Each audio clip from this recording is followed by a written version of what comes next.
வெளிநாடுகளில் வசிக்கும் இந்தியர்கள் மீண்டும் தாயகம் திரும்ப ஆர்வத்துடன் இருப்பதாக சியோலில் பிரதமர் மோடி தெரிவித்தார்.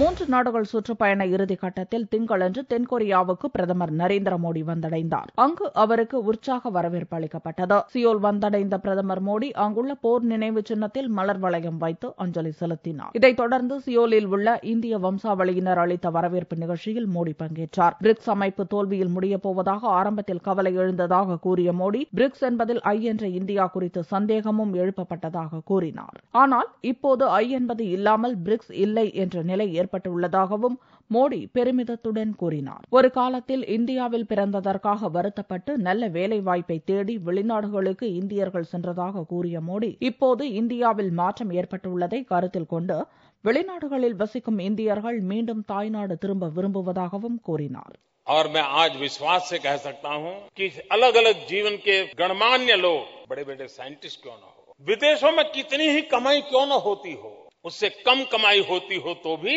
आज भारत वापस आने के लिए उत्सुक हो रहे हैं, आनंदित हो रहे हैं। अभी तो मैं बोल रहा था और वहां से आवाज आई थी हम आने को तैयार है।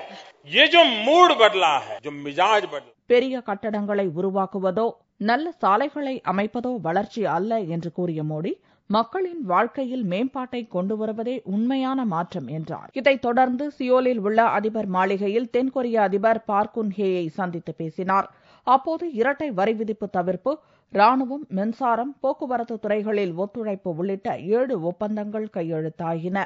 இந்தியாவில் ஸ்மார்ட் சிட்டி, ரயில்வே, மின் உற்பத்தி, சாலை கட்டமைப்பு உள்ளிட்ட திட்டங்களை செயல்படுத்துவதற்காக இந்தியாவுக்கு 64,000 கோடி ரூபாய் கடன் வழங்கவும் தென்கொரியா ஒப்புக் கொண்டது. ஐக்கிய நாடுகள் சபை பொதுச் செயலாளர் பான் கி மூனையும் சியோலில் மோடி சந்தித்து பேசினார்.